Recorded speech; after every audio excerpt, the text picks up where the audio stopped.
It's time for the Alamo City Golf Tour Power Hour, featuring Travis Salkowski, Dustin Hassan, Casey Graham,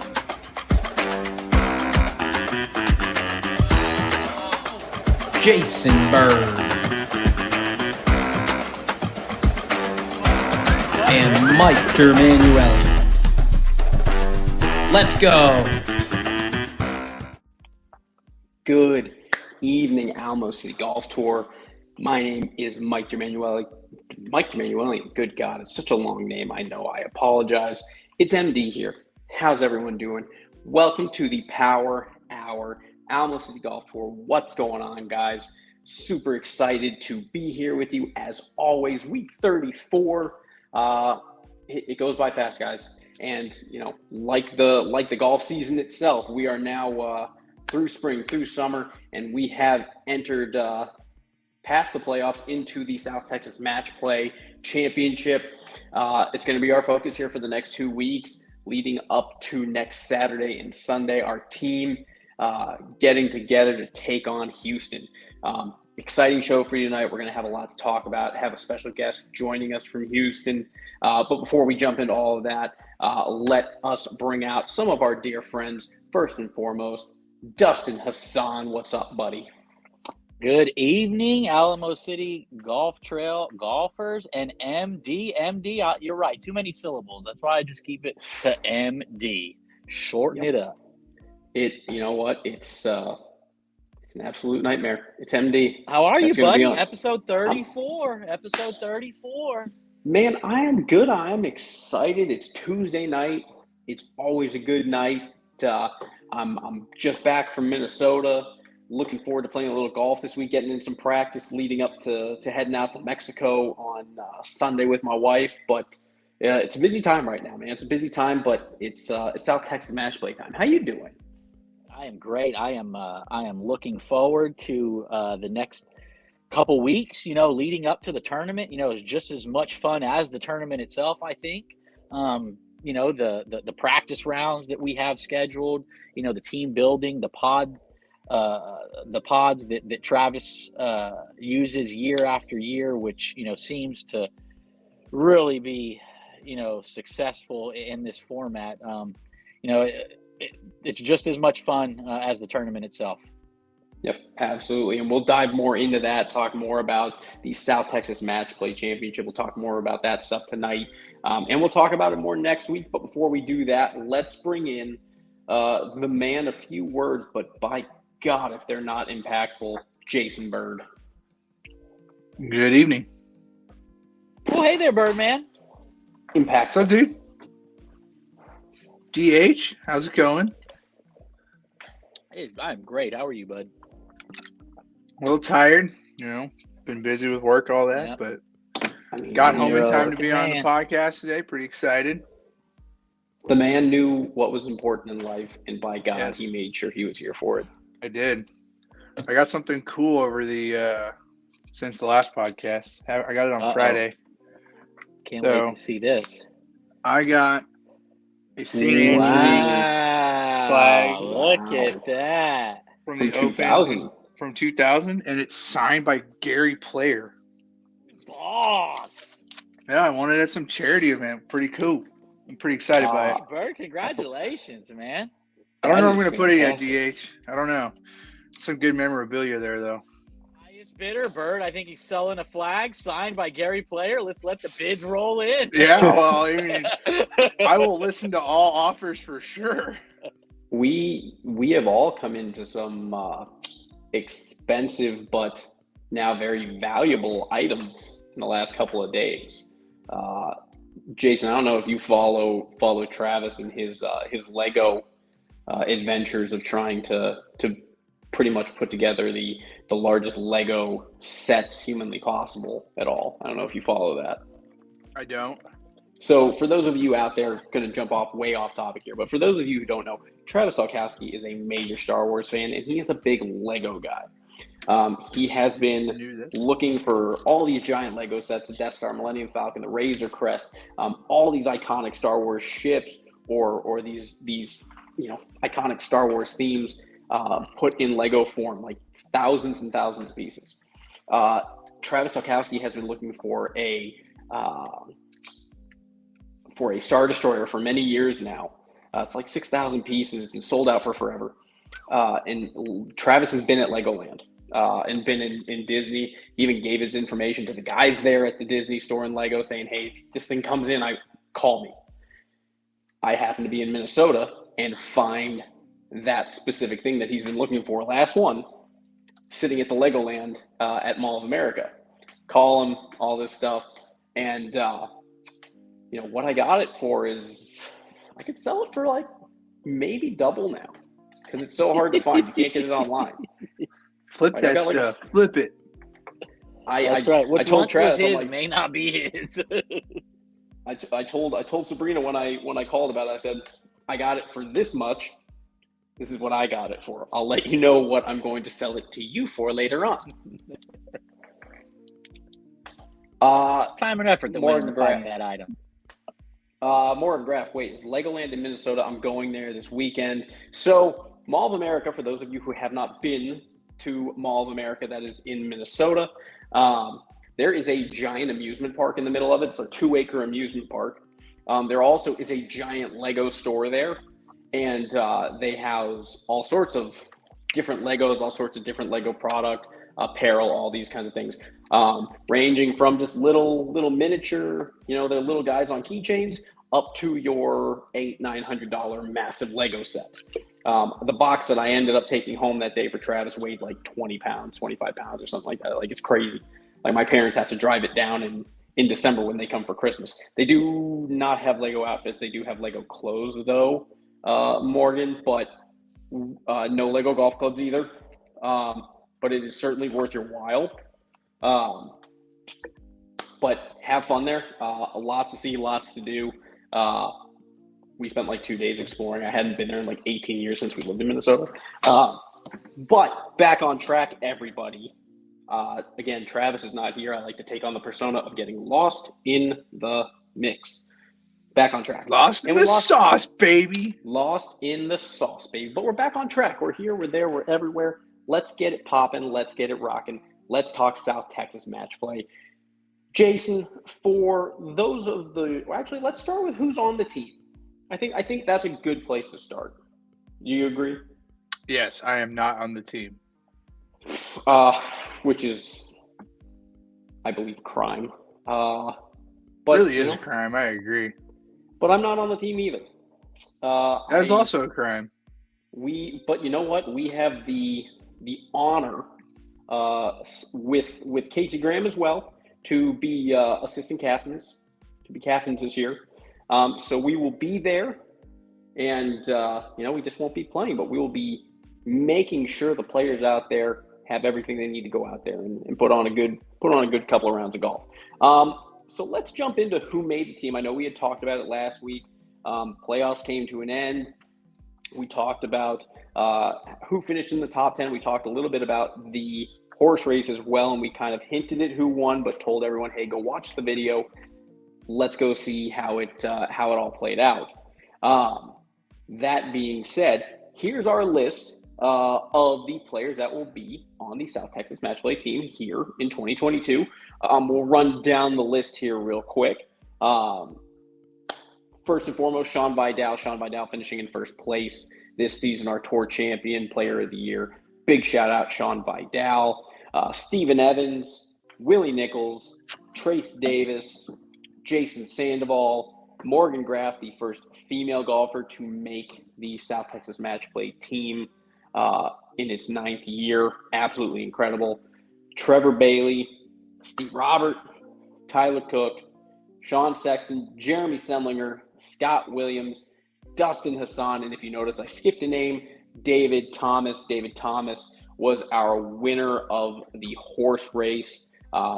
Played a hell of a round of golf against 3 really good golfers. So congrats to David Thomas making the team there. That's absolutely huge. Guys, this is your 2022 team members for the South Texas Match Play Challenge. It's going to be great. Super excited about it.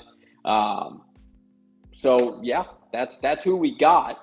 let's talk about what this is. What is the South Texas Match Play Challenge? Jason and Dustin, you guys have been there. You've played on the team multiple times, been involved for years. Talk us through exactly what it is. Dustin, Mr.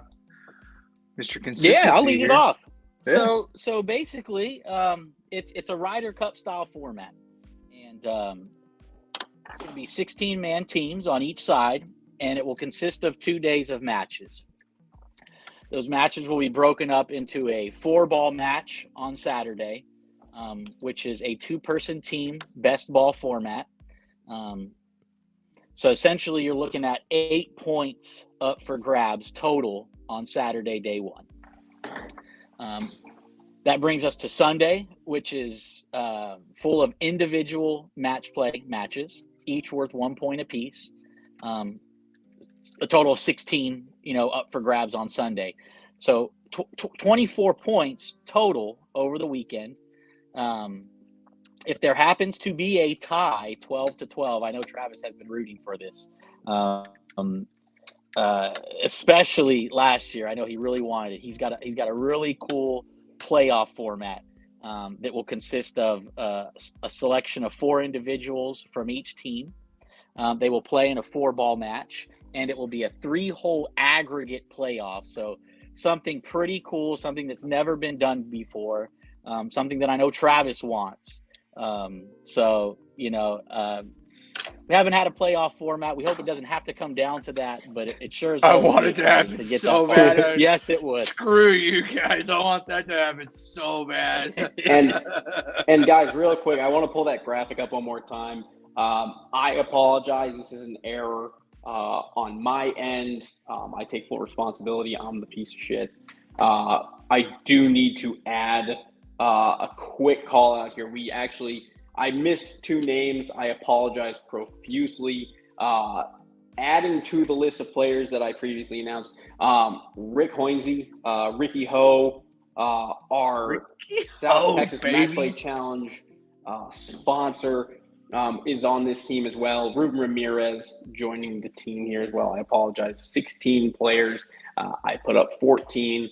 I do want to just make that quick adjustment here. I apologize for jumping in the middle of that. Yeah. So, listen, I love the format. I love the day one, the 4-ball, you can feed off your partner. You can give advice to each other on that Saturday. Something you cannot do in the individual rounds on Sunday. So, something to keep in mind. As much as you can collaborate during those team events, on Sunday during those individual events, that is a big no-no. Yep, absolutely.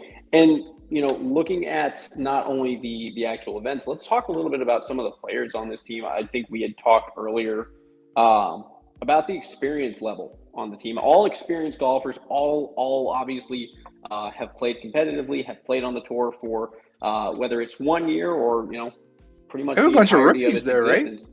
Right? There's a lot of rookies. 9 rookies this year. 9 rookies. Yeah, 9 new people who've not done this before. So I'm going to put that graphic back up. Talk us through who are some of our returning players. Well, Sean is Mr. Team Member himself. He's played the most events, so he's our resident veteran, and I think our second most experienced after that is Dustin. Right? It's you, Dustin. Dustin is at 6. Yeah. Steve Evans will be his second. Yeah, and this may be Jason Sandoval's 4th, I think. It's either Sandoval's 4th. I believe it's 4th for Sandoval. Yep. But Steve then Roberts, second time making the team. Steve Roberts, second time. I think it's Steve Roberts' second time in first in like 6 years or something. Mm-hmm. Yep. Sean Sexton's second one. Jeremy Semlinger's second one. Right. Yep. Ricky Ho, second. And Ricky played last year. That's correct. And then I think the rest are all new. We got new guys like Willie and Trace and Morgan Graff, the first woman to ever make the team. So congratulations to her. We're excited to see what she can do in the event. I think it's a good mix. I think it's a good mix, Bird, of veterans and rookies. And I think it's also a good mix on the captain's side too. I mean, we're going to have Jason and Casey, who have both been team members multiple times, there to be able to not only support the players, but be that additional voice and that additional sounding board for the players, and be able to support them, because you guys have all been in that mix as well. This will be my first year as a captain, and seeing all this for the first time, which I'm super excited about. But it's going to be a lot of fun. I think it's a really solid, strong group of players. I think it's going to be a lot of fun. This is actually number 3 for Steve Roberts. Steve Roberts, thank you for joining us tonight. Thank you, Steve. I love Steve. Yeah, Steve making an appearance. We appreciate it, sir. So let's talk a little bit more about the South Texas match play. This will be the 9th year that it's been played, correct? Yes, this is the 9th iteration. Correct. Number 9, the first time at Ole Miss. Yes. Time at almost. So for those who don't know, where has it typically been played? So we play Houston.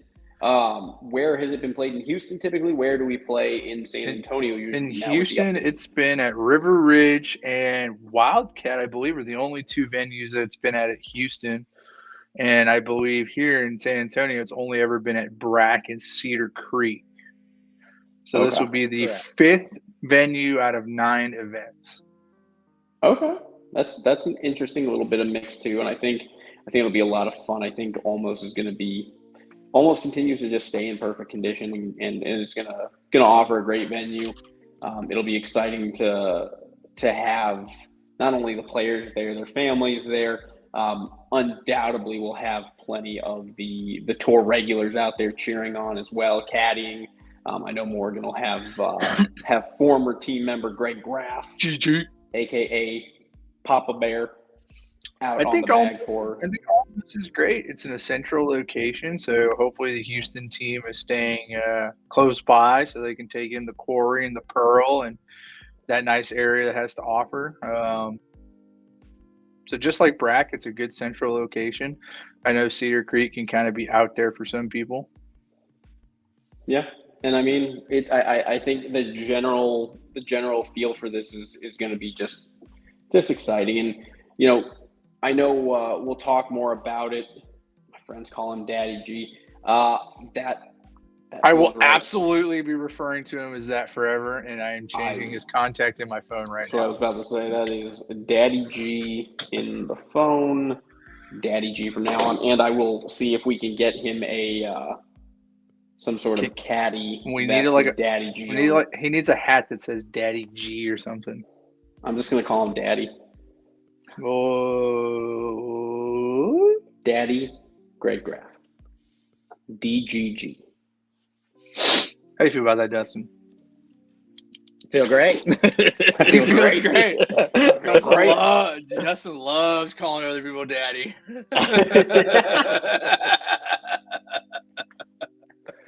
Oh my God.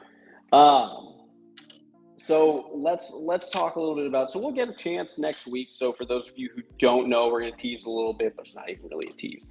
Next week, it's going to be a really fun show. We're going to be coming to you guys live from San Pedro on the backside of the driving range with a practice session. We're going to get to have players come through and talk, get to do some fun stuff like that. But let's, real quick here, let's talk a little bit about just, your guys' experience with the event. So Dustin, this will be year number 6 for you. Talk us through the last 6 times that you have been on this team and what that's like, and what we can kind of expect to see, and what the feel of that weekend is like.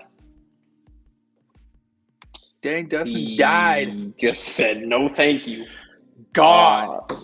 You know what? You ask the tough questions and you find out who that person is when you do. They either answer or they run for the hill, and that's what we have here.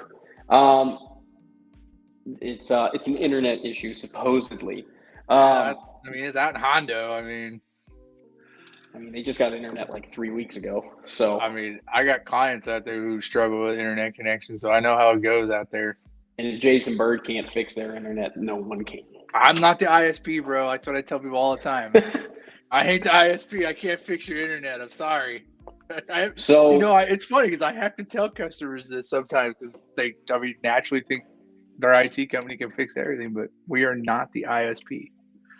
I mean, I'm learning something new right now. Well, you know what, Jason Bird, Jason, this will be fifth. This will be your fifth. 4 years playing, 1 year captain. Oh, I mean, it's like 3.5, right? I was the first alternate / assistant captain. That's right. Last year, and unfortunately, had a guy get hurt, and so I did play for 1 day and captain for 1 day. So I guess it's 3.5. I don't know. This year, I'm just an assistant captain. I don't foresee me playing in this event. Hopefully not, at least. I don't want it to come down to that. Well, it's an awesome perspective. Talk to us a little bit about what that's like to be a player. Talk about what it's like to kind of be a coach, and then talk about that situation that pops up where it's like, okay, well, I went from, anticipating to be out here supporting and kind of being in that kind of capacity to now I got to get my sticks and I got to go compete today. Yeah. Two different perspectives. When you make the team, you feel great. Like you've accomplished something. You're obviously playing well coming into it. So you're in a groove and you're looking forward to competing and being out there with your teammates and having that friendly competition with the HAGA guys. All those guys out there are great. We have a good time. I think they have a good time traveling. We have a good time traveling. My first one was at BRAC. My second one was at Wildcat. My third one was back here at BRAC. And then played 1 round out there at Wildcat again. It's a different mindset because when you go in as a captain, there's a lot of back end work that has to happen. This year, even more so, I'm involved with it. From the setup and organizational part of it, getting everyone's rosters and getting everyone's meals and tea times and all set up. And it's a labor of love. I do it because I love everyone on tour. I love the guys at HAGA. I love what the event stands for, that everybody in Houston and in San Antonio gets something to look forward to every year. And we get that little Ryder Cup style game and whatnot. It sounds dumb, but I think the favorite part of the event is just when the two teams come together for dinner and, start co-mingling. And at the end of the day, we're all friends, right? But we want to win. We're all competitive friends. And it's just like the tour. You, me, Dustin, everyone else, they want to go out there and pound everyone to the ground. They want to be number one, but you do it gentlemanly or with grace and sportsmanship. And, I worry about some people on our team like Morgan Graff, who I think is just going to go out there and just give him a mean snarl and, maybe we might need to coach her up, MD, in grace and sportsmanship. As the advice captain, I believe there will be conversations around this. My wild card for the whole thing in general is Morgan. I think we should delegate that task to you, MD. You should be her grace captain and sportsmanship captain. Morgan asks, how friendly should I be on a scale of 1 to 10? Depends on what context we're talking about, right, MD? Honestly, I think outside of the event, I think you're just kind of always in a 10. It's just super friendly. It's super nice. Everyone's pleasant. I think out on the golf course, it's, I like to sit somewhere between like a 5 and a 6. Like I'm not mean, but I'm not nice. I'm competing with you. Now, it all depends on where we are in the match too, because if I'm up 3 or 4, then I go back to being nice. Yeah, I'm real nice when I'm up 6 or 7. I'm super generous. A 5. But you know what, Morgan? I am simply an advice captain. I'm showing you. I'm giving my perspective. I like to sit there at that medium. I'll say good putt, whatever. But at the end of the day, it's competition's competition. It is not very mean. I'll be honest with you. I don't think it's I will be honest. When you answered that and said 5, I thought that was higher than I would have said. So MD's already. I thought I was. MD has already given more than I would have for sure. I thought that was a generous. Like I can be cutthroat and just walk onto a thing, and I will never say a word to someone on the golf course the entire round, and then I'll smile, shake hands, say good round at the end, and we're friends again. 5 I thought was a good number for Morgan. She doesn't agree with that, and that's fine. She doesn't have to agree with me. We'll see what happens. But that's kind of how it rolls. We all have to find that level out there. Jason, interesting perspective, I think. Again, your experience, Dustin's experience, obviously Travis has been around for a while. You guys all kind of have a good process. Same thing with Casey. Everyone has a really good process and kind of knows what they need to do when it comes to this. I'm super excited to just work with you guys, continue to build on that, and kind of figure out, what that looks like for me and get my first experience. Because again, this is a first for me.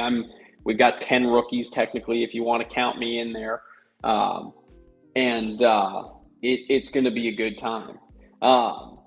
So what I think we'll do now, so guys, I kind of mentioned it at the beginning of the show, we have a guest with us,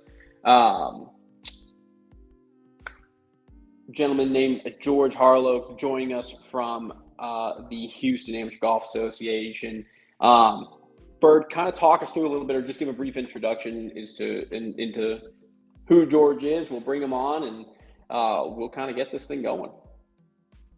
Well, I mean, George has been involved with this tournament, I think since its inception. He's been at every iteration that I've been at, for sure. He is intimately involved in the setup on the back end, him and Mr. Randy McKay. I'm not quite sure if he is the chairman or the leader of HAGA, but he definitely is one of them.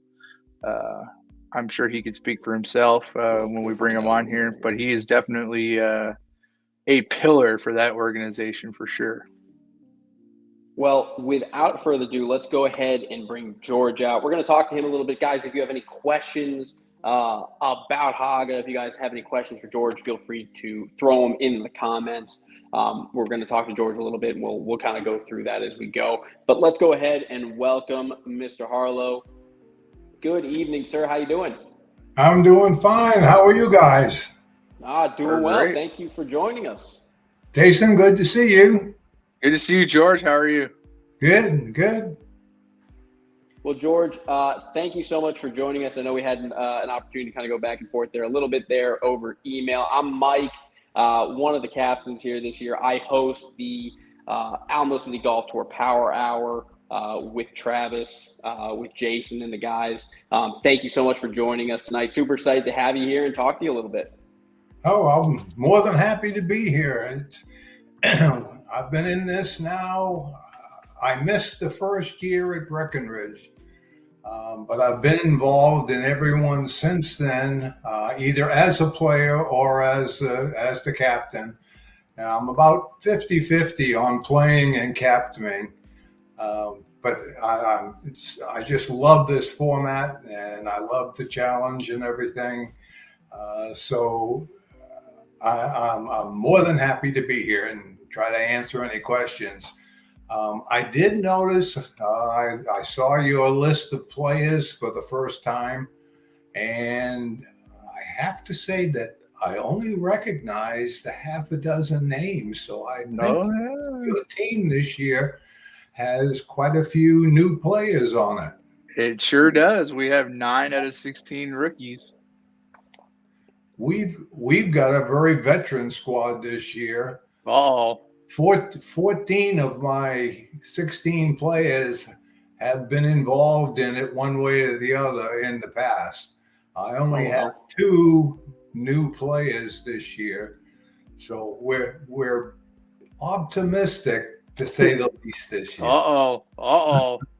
That's not a challenge. Well, it's all a challenge. So, hey, George, did you make the team this year, or will you be a captain? Being a captain this year. I started off strong. And then about April or May, I don't know where my game went. It went on vacation, and I just didn't quite make the team this year. Sounds like my year, right, MD? You know what? It happens to the best of us.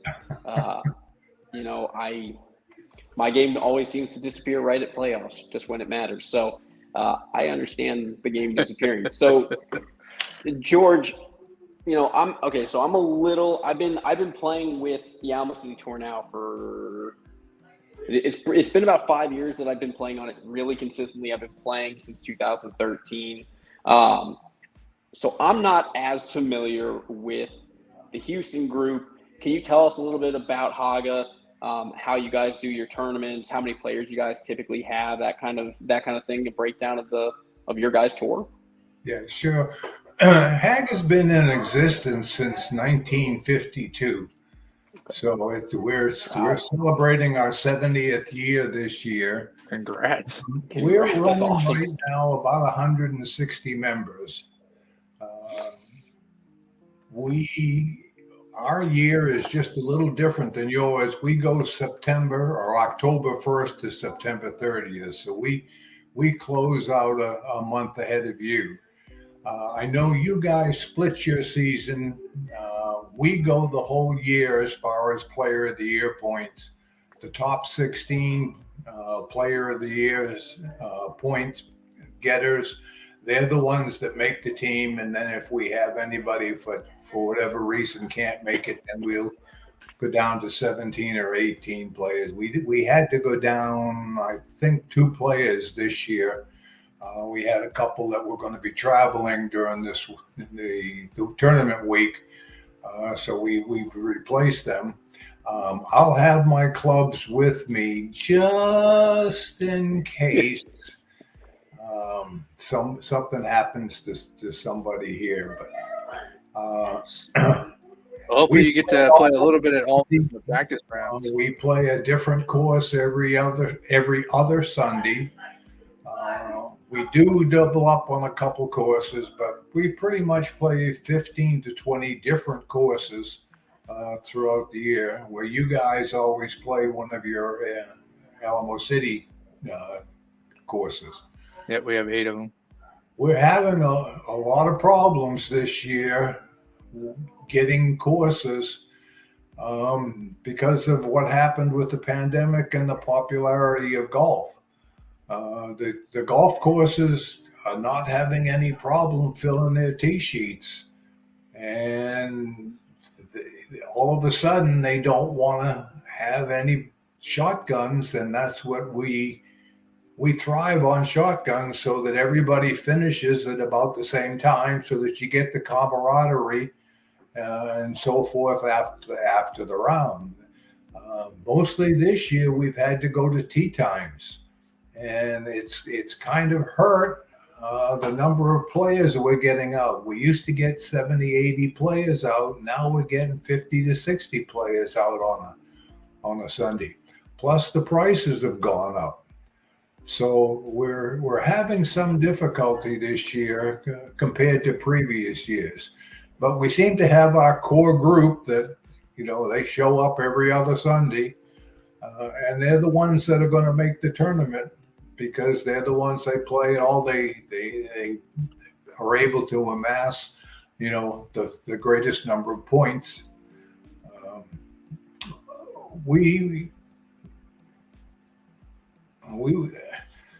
I don't want to say we're not going to be competitive, because I think we're going to be very competitive this year.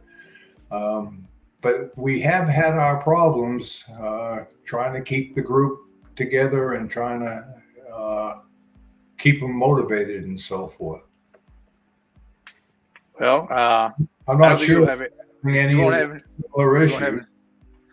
you won't have any issues keeping them motivated this year. The golf course will command their attention. That'll keep them locked in. The renovation of Almost Basin is spectacular, George. You guys are going to love it. And when do you guys officially come into town and start getting in some practice? Well, we've been fortunate to be able to get on some of the better courses. We've played the Golf Club of Houston, which is where they used to have the Houston Open. We've played over there twice. Yeah, it costs us quite a bit more, but you get the quality golf course, and we get more players to come out when you play the better courses. We unfortunately lost River Ridge. It wound up being a victim of Harvey, and that was the second or third time it had flooded, and they just decided to close it up. So that golf course has gone away.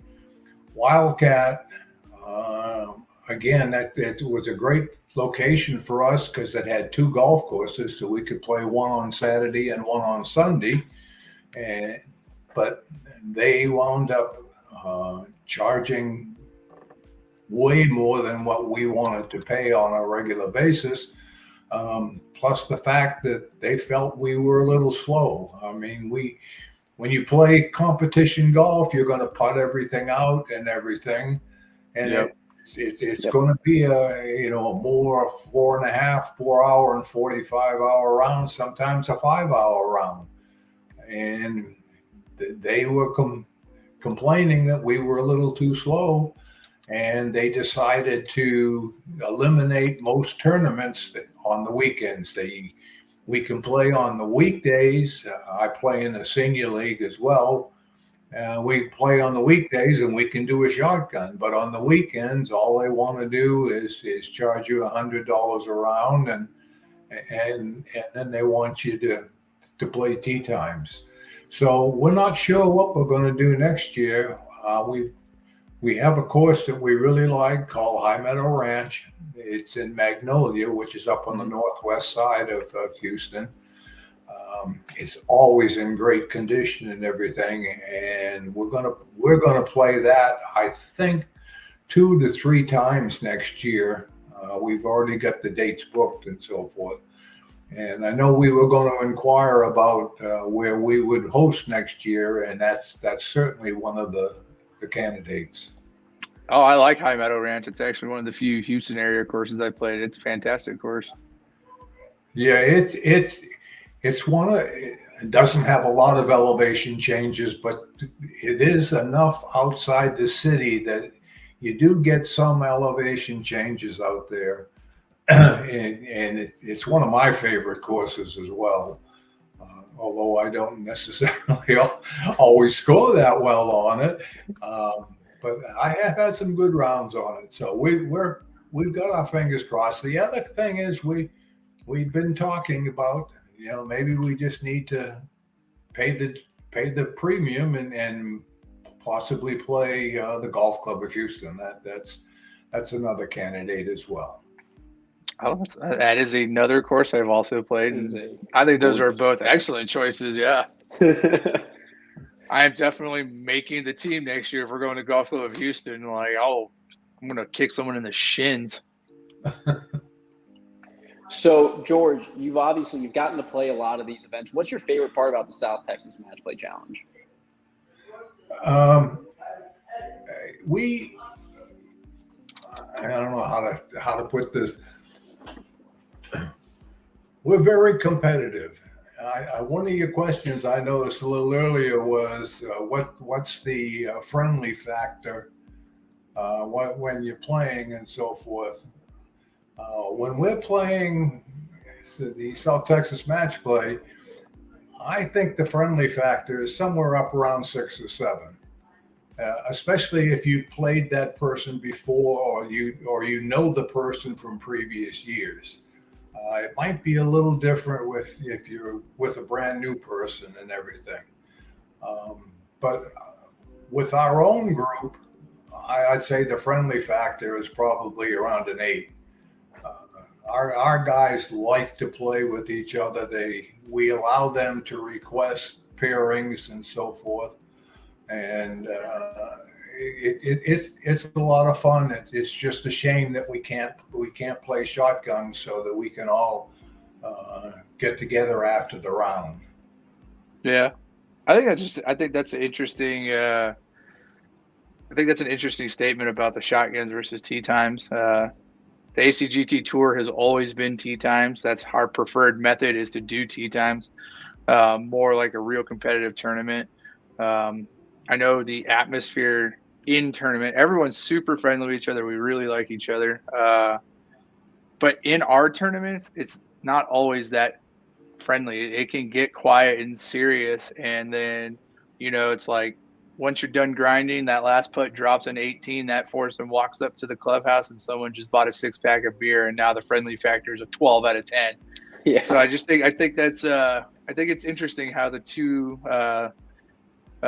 tours and associations there differ in the atmosphere, and that, it's like once the first tee ball's gone on our tour, the friendly factor drops significantly, especially in champ flight. And then as soon as that last putt drops on 18, it's right back out to maximum friendliness. And I think it might. I agree with you 100%. We're the same way. I actually prefer playing tee times. I feel that's the fairest way. You're actually playing the course the way it was designed to be played. Mm-hmm. And my biggest complaint against the shotgun is you could start on a very difficult hole. You could start on a very easy hole, and it kind of sets your own mindset for the rest of the round. Where if everybody starts on one, everybody starts with the same atmosphere, I guess the best way to say it. I think it's much fairer that everybody plays the course the same way. So I prefer playing tee times. It just makes it a little more difficult in getting everybody to stay around, because we have people that, for whatever reason, they want to go watch the Texans, and I can't understand why. Yeah, why would you want to watch the Texans? Why they want to leave and go watch the Texans. But, for whatever reason, they have other things to do on a Sunday afternoon. And we're only getting 10 or 15 to really hang around and have a few beers with everybody.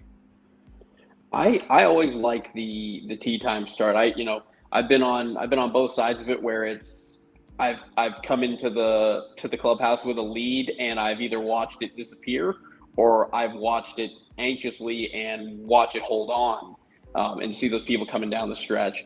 And I think the other thing is too, I think a lot of us kind of go into these events with kind of a game plan of, hey, this is how I want to execute this round. And I think Casey Graham had a great call out. Your game plan's affected by a shotgun start.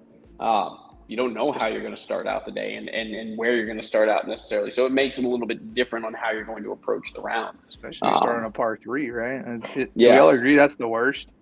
That I had my last 2 years of making the team in high school. The first hole was a 140-yard par 3 to an island green, and I watched people come out at tryouts and just dunk golf balls in the water all morning to start their day.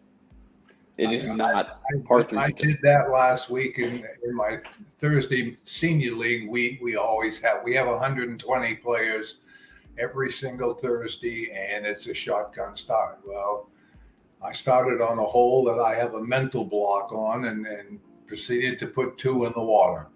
And I agree. I saw Casey's comment come up. I agree. The shotgun start definitely affects how you're going to attack the course or not going to attack the course. I mean, imagine starting 18 at Brack as a shotgun. So you go 18, 1, 2. Oh my God. Oh yeah. and that just sets your mind. You put 2 in the water and you're walking away with a quad, and it just sets you off for the rest of the round. Yep. Now, George, when do you guys get into San Antonio for your first practice round? Say that again. When do you guys come into town and practice for?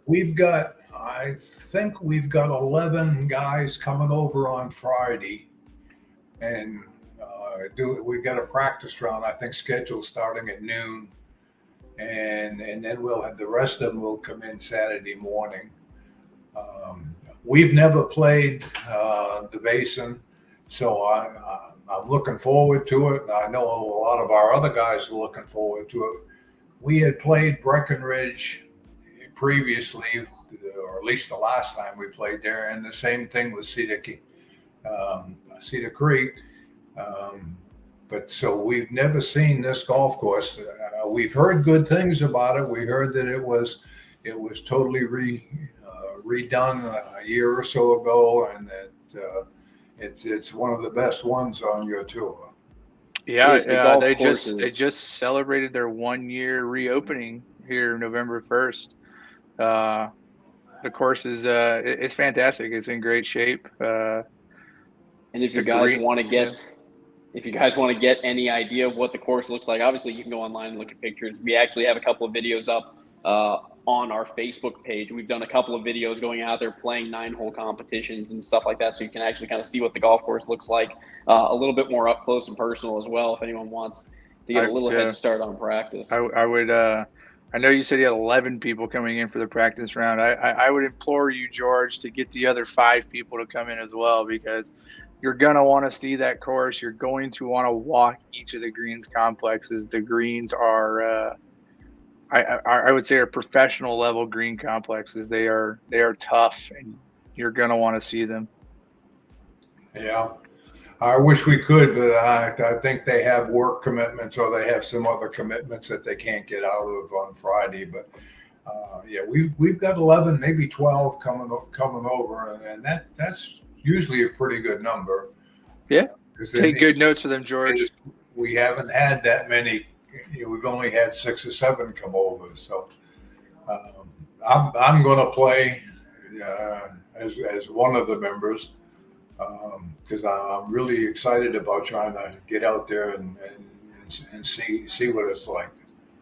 Yeah, golf course is in immaculate condition. They've been doing a great job with it the last few months, really getting it through the rough season of summer and making sure it's at its best level. And weather is shaping up to be a great weekend as well for us. So it's going to be a lot of good golf that weekend. Hopefully you guys will have a good practice round. And we'll be out there Friday as well. I mean, we're excited to get everyone out there. We're excited to get to see everyone. Like we said, we got nine rookies, 10 if you want to count me. So we're excited to get to meet your veterans and meet you guys, and get out there and play with you. Yeah, we had a lot of problems this summer with the drought. Yeah, I'm not sure whether you had similar problems or not, but we did.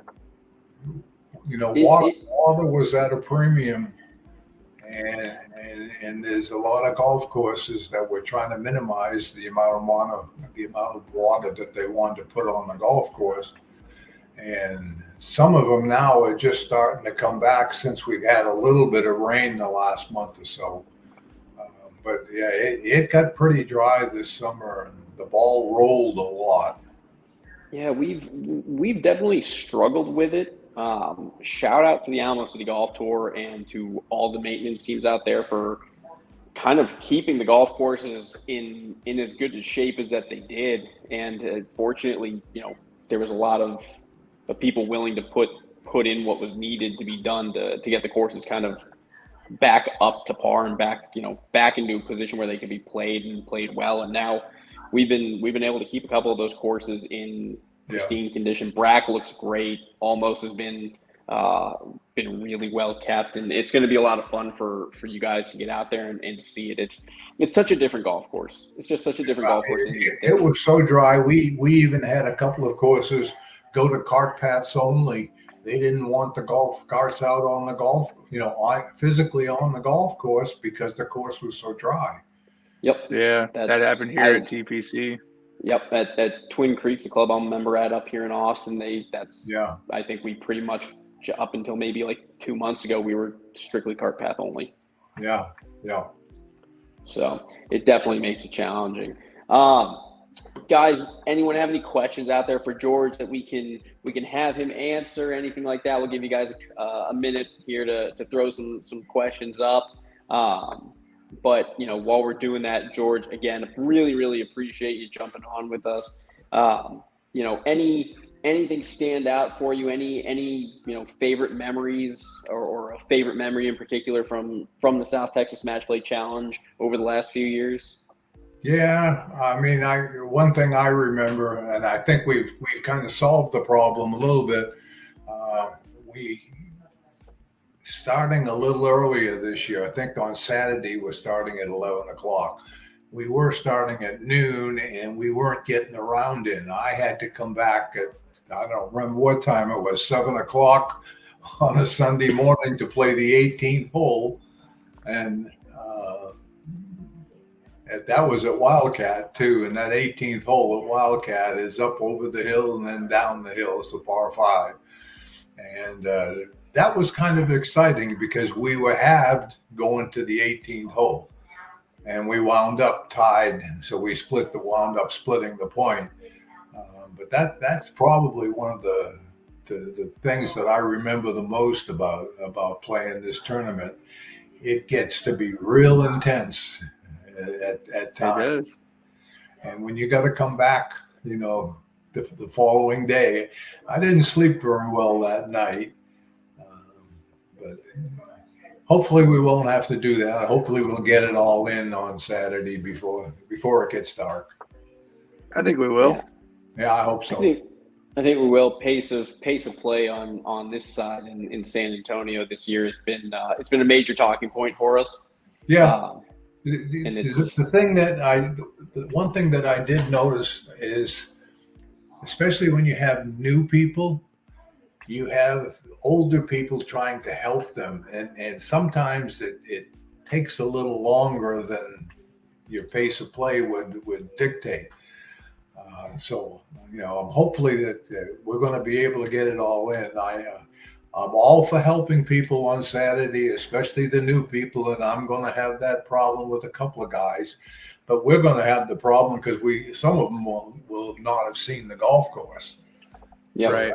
That's going to be a little bit of an issue, but yeah, pace of play is our big item. We've actually gone to penalizing for slow play. If you're not under 4.5 minutes, you need to be within 20 minutes of the group in front of you. If you're more than 20 minutes behind the group in front of you and you're over 4.5 hours, you're going to get penalized. The whole group is going to get penalized 2 strokes. Yeah, we have the same thing. We have a clock policy, and we have volunteers on all our events that volunteer marshal and help shepherd people along. I'm not too concerned about pace of play at Almost Basin, simply because Almost Basin is pretty forgiving off the tee. It's just on the green, it's going to get a little tricky for people. So we won't have any people looking for balls, thankfully. It's really hard to misplace your tee shot at that golf course. Yeah, well, if you haven't played Wildcat has a lot of fescue areas and so forth. Yeah. There was a lot of looking for golf balls off the tee.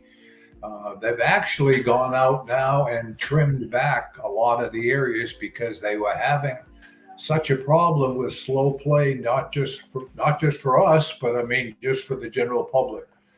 So yeah, I've been to Wildcat twice. Yeah. Trimmed a lot of places back. So it is easy to slow down play off the tee box at Wildcat for sure. That's not going to be a problem at Almost Basin.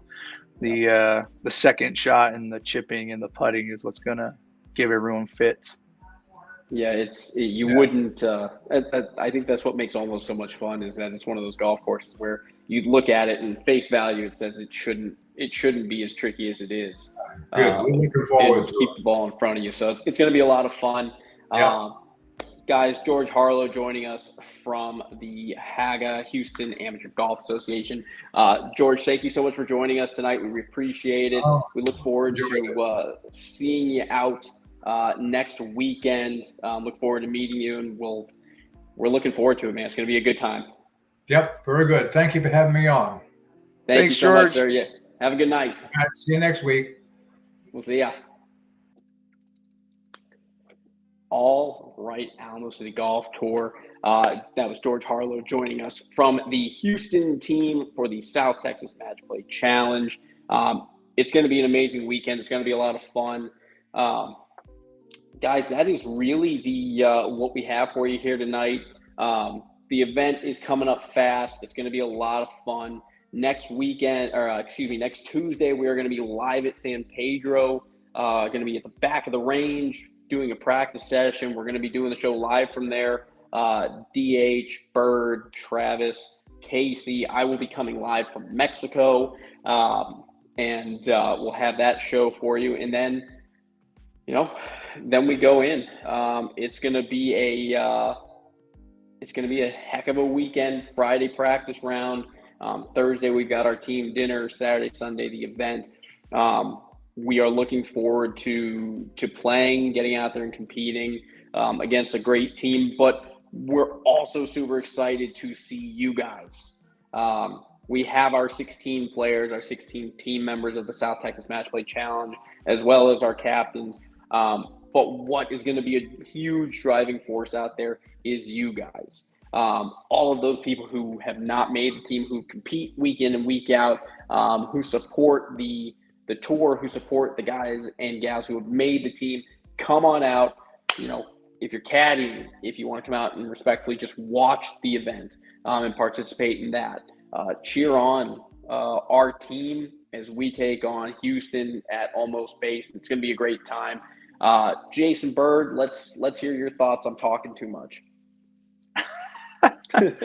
No, I mean, the event it's always a good time, and we always enjoy when our friends and family come out and support us. So hopefully team members will get a caddy or brother, sister, mom, dad, best friend come out there caddy for them. Hopefully we get some spectators from their families, and hopefully we get some tour members who didn't make it but want to see the atmosphere out there. I think some things will be happening on that pavilion. Let's put it that way. I agree. It's going to be a great time. We're going to have more pictures, more videos. We're going to be going live, like I said, on Tuesday. We should be having a way to view on Facebook as well on Saturday and Sunday potentially. We're going to be doing a lot of interviews, things like that. We want to make sure you guys get as much access, see as much that's going on as possible, and get to be involved as much as possible, even if you're not necessarily playing on the team this year. It's going to be a great time. We're super excited. And of course, we thank you guys so much for coming out week in and week out and competing and playing. The South Texas Match Play Challenge is such a big thing. It's such an important thing. It's what we're all fighting to find our spot for every season. And it's just, I'll be honest with you, it's tough when you don't make the team. It's not always fun, but getting to be involved and getting to go cheer on your friends is it's the next best thing, and to get to be involved and be in that atmosphere is going to be a great time. Jason, I was just reading the comments. Morgan's asking, is disrespectful watching allowed? From home? Unfortunately not. Anyone being disrespectful is going to be asked to leave the premises. Sorry, Morgan. That means your riffraff can't cheer you on. I'm sorry. Yep, that's not okay. Tour members as spotters for each group. That would be we'd love to have anyone who would like to come out and do that. Yeah, anyone who wants to be a spotter or a marshal and wants to volunteer, I mean, we'll take volunteers for sure. Love to have anyone who wants to come out and cheer on our team, be a spotter, anything like that. Be absolutely fantastic. Where's Casey Graham? Casey, I believe, he's in comment land. Game. He's in comment land. I think he's sitting on the bench in the middle of a softball game right now. Or it may be over. He's commenting. I'm sure he's sending these comments straight from third base, right? Like he's out there on third. Playing a little hot corner, throwing in some hot comments. That's just Casey for you, I guess. And guys, you'll notice, obviously, no Casey tonight, no Travis tonight. We had DH briefly, but DH had his internet cut. It was very short-lived. He had more time backstage with me talking, and he and I had prepped plenty before the show. All of that to end up with him not actually being here. Travis, as many of you know, if you didn't, had a wonderful, amazing, disconnected from just about everybody holiday in Disney with the family. He traveled back from Disney today. Long day of travel. He just was not able to jump on, and obviously Casey just has better things to do apparently. So that's kind of where we're at. Hopefully stuck with us, I guess. Not us, man. This is where I want to be. Where else am I going to go on live? I want to share this picture. For those of you who don't know, if you have not somehow managed, because it's probably the only thing I post about on Facebook, which is my daughter. And it was. You have a daughter? I do. I have one. Halloween yesterday. Hopefully everyone had a fun Halloween. I saw lots of great pictures. I wanted to show off this little girl here. Miss look Emma. At that. Miss Emma was a princess yesterday. It was her first year going trick-or-treating on her own. She walked up. Did you steal her candy? Oh my God, I would have, but she picked like the trash candy every house. That's your daughter, dude. No one was more disappointed. She's picking up York peppermint patties. Like, what the hell? I like York peppermint patties. Yeah, Send those my way. She's getting the Quaker Oats chewy bar. What? Like, what the hell? Who gave her Quaker Oats? That's a crime. The families. No, that's the thing though. The candy options were amazing, and they're like, you can pick whatever you want. And she'd pick one, and she'd say thank you, and they're like, oh my God, you're so sweet. You want to take another? She'd go no, and I'm like, no, grab the Twizzlers, grab the Skittles. What the heck are you doing? No, not gross. She actually had more fun. We did probably like 10 houses, 15 houses, because we walked from my house down the block to my in-laws who live 2 streets over, and did a couple of houses over there. There's a picture on my Facebook every year. There's a house down our street. I'm going to see if I can actually find my picture here real quick. There's a house down the street from my in-laws that they do a giant pumpkin, like pumpkin-headed guy, stands like 10 feet tall. Here it is. And since Emma's first time at Halloween, I have sacrificed Emma and offered her up to the Halloween gods every year. So I have 3 years of pictures of that, and it gets funnier to me every year, because at first she was this little 4 or 5 month old baby when I did it the first time, and then she was a little over 1, and now she's a little over 2, and I'm getting to do that. That's our big Halloween tradition. So hopefully everyone had a good Halloween. Morgan Graff, York peppermint patty indicates she is an old soul and destined for big things. She is a tyrant destined to rule. She sounds like an authoritarian dictator. Yeah, 100%. I don't know about that. Yeah. That child walks into daycare like a godfather, and everyone's kissing the ring, saying Emma, Emma. No, that child is a tyrant. She's not an old soul. She's a bully. She is the despot of daycare. I would concur. Scott Williams asking a relevant question to the evening. And why be relevant? I apologize, Morgan did ask. When will the bags be revealed, Jason Bird? Listen. In due time. listen. In due time. I would imagine you will see them sometime before Saturday next week, if I had to guess. I think I will guarantee that you will see the bags on or before November 12th. That's for sure. That is perfect. And I have a surprise, something I did for our team that I will be handing out and presenting for the team on Thursday night at the dinner. I'm so excited because Cindy's coming to the dinner, which means I can prove I have a wife. Or you can prove to her you have friends. No, she doesn't. She still doesn't believe that. She thinks the only person the only person she thinks is my friend, and she was giving because like Jason, you're my friend. Casey's my friend. Dustin's my friend. But you know who my wife talks more shit to me about than anyone is Travis. Because you know who calls me at 10 o'clock at night and I answer the phone? Hey, buddy. It's Travis. That's because you answer the phone. I mean, and I haven't been answering the phone lately. It's been bad. He's on vacation, and the couple of times he called me or I called him, I'm sitting there with my family eating dinner, and I don't hesitate. I pick up the phone. Hey, buddy. And I walk away, and she's just like, oh, talking to his boyfriend. Loves Travis more than me. I'm like, you shut up. You don't talk about Travis like that. I've known him longer. You can love them equally.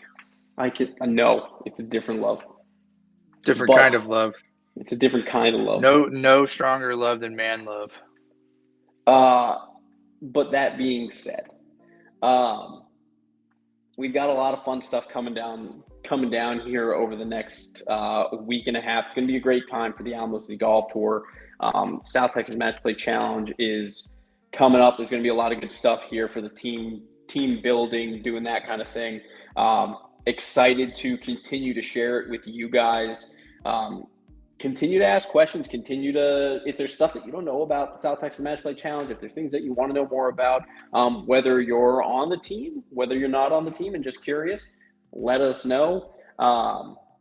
Guys, we are so excited for this. It's going to be such a great time. Next week, we're going to have the team for not only the Power Hour, but the South Texas Match Play team on the show. It's going to be a crazy fun show, a lot of good stuff. Really excited for that. So with that being said, guys, have a wonderful Tuesday night. Can't wait to talk to you guys, show you what's going on. Next week's going to be a big show. Jason Bird, final thoughts for the evening. Yeah, my final thought is 600-yard par fours are bullshit. I would concur, which is why I play from the up tees. That is a driver 3-wood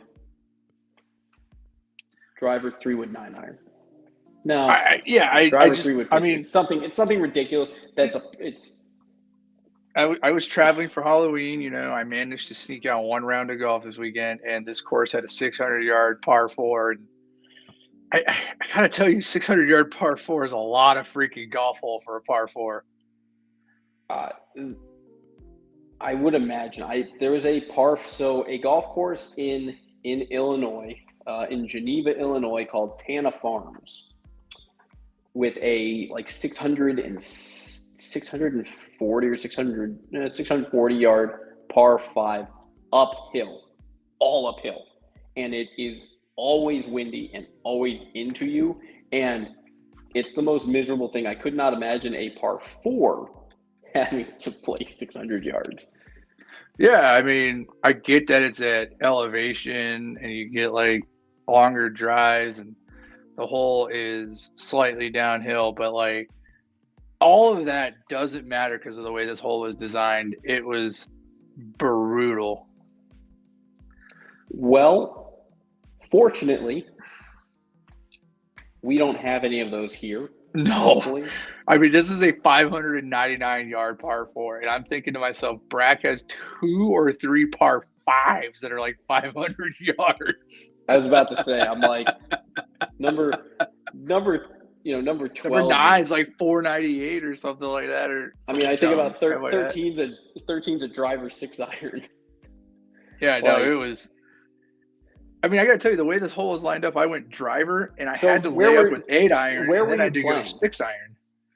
It's in Colorado. It's a new course that opened called Rain Dance National. They were nice enough to let me come out there and play their course. And yeah, that was it's the longest course in North America, 8,500 yards from the tips. It's going to sound dumb. The whole course was doable and manageable, except for this one par 4 that was 600 yards. I was like, this is just insane. I hit driver And the way the hole's set up, I was forced to lay up with 8-iron and then hit 6-iron from 200 yards into the hole. And it's like, you have to hit a 330-yard drive off the tee to give yourself any semblance of going for that green in 2. And of course, I hit one a little bit to the right and I was screwed, so I had to hit 8-iron. But yeah, I was like, that hole is bullshit. Golly. Yeah, no, I could not imagine doing that. Morgan wants to know what you shot. I shot 40-40 with no birdies. I got skunked. Here's what most of you may not realize. Now, everyone knows Jason Bird's a good golfer. Everyone knows Jason Bird can go low. Jason Bird may be the best away golfer on the tour. I just focus more. It's like I don't know what's going on, so I have to figure out what's going on, so I focus more. Morgan, Jason Bird's game, and he just said it, he focuses more. I've never seen Jason Bird at Kohler hitting his driver was maybe in the top 5 sexiest things I've ever seen in my life. Dude, so number 2 at this golf course is a par 5, and it's slightly downhill, but it's a 345-yard carry to the fairway from the tips. I was like, what? Are you kidding me? So I get up there, and my ball is no shit 3 feet on the fairway. I think I bounced up there. Yeah, my 5'6" ass could not carry that. That would never happen. I mean, it's not like your ball would have been totally dead if you missed it. It was just a little scrubby, deserty area. But man, I've never been so close to the edge of the fairway and yet so happy in my life. I barely cleared the forward tees. The forward tees butt up against the end of the fairway. And I was 5 feet in front of those and 2 feet on the fairway. It was great. Oh my God. That sounds stressful. I'm stressed out just hearing it, and I've got a child that doesn't want to go to sleep screaming, and that doesn't stress me out nearly as much as that. With that being said, Alamo City Golf Tour, thank you so much for joining us tonight. Appreciate it. Shout out to George Harlow of the Houston Amateur Golf Association for joining us. We'll see him next week competing at the South Texas Match Play Challenge. It's going to be a great time. More information to come. Tuesday show. Everyone be ready for that. Be there. Be involved. It's going to be a great time. Appreciate it. Jay Bird, take us out. Closing thoughts. I'm excited for this match play. At Almost, I'll be there for the event Saturday and Sunday, 12th and 13th. Unfortunately, I have to go out of town for work to Philadelphia, so boo hiss. I won't be able to do the pregame festivities. It really kind of sucks. I really, really did try to fight my customers and my work, but other things are happening in December, which is going to force me to go to Philadelphia. So I'm pretty sad I'll miss the pregame festivities that week, but I will be there for the actual event to root our team on. I'm excited. Thought George was a great interview today. I appreciate him coming on with them. I'm ready to bring home the cup again. I'll be there, baby. And I work on the back end of this, so I may not be there for the champions dinner or any of that pregame stuff, but hopefully you guys enjoy the fruits of Travis and I and other ambassadors' back end work. Yeah, I think it'll go without saying, but I'm going to say it anyways. No matter, I don't think there's ever going to be a tour event. I don't think there's ever going to be a tour travels event. I don't think there's ever going to be a South Texas match play where you just can't say, even if Jason Bird is not in the room, Jason Bird is still there. For those of you who don't know, and I cannot imagine anyone at this point who does not understand the amount of work that Jason Bird does for the tour, not just from a sense of being involved with the show, playing every event that he can when he's not tremendously busy with his work. The things he does in the background, the day job, the second day job, to make sure that the tour stays functioning, to make sure that Travis is to be a lightning rod for the sporadicness that is Travis, and to make sure that we have tee times, to make sure that we have tee times next year, to make sure that everything goes the way it goes, to give you guys the best best product, the best experience possible. So we'll definitely miss you at dinner. We'll miss you in the practice rounds, but you're going to be there when it counts, and that's going to be Saturday and Sunday, cheering on the team, and hopefully you and everyone else will be out there. Guys, thank you so much for joining us tonight. Everyone have a safe Tuesday night. We will see you next Tuesday live at San Pedro. Alamo City Golf Tour, you have a good evening. See you guys. Good night.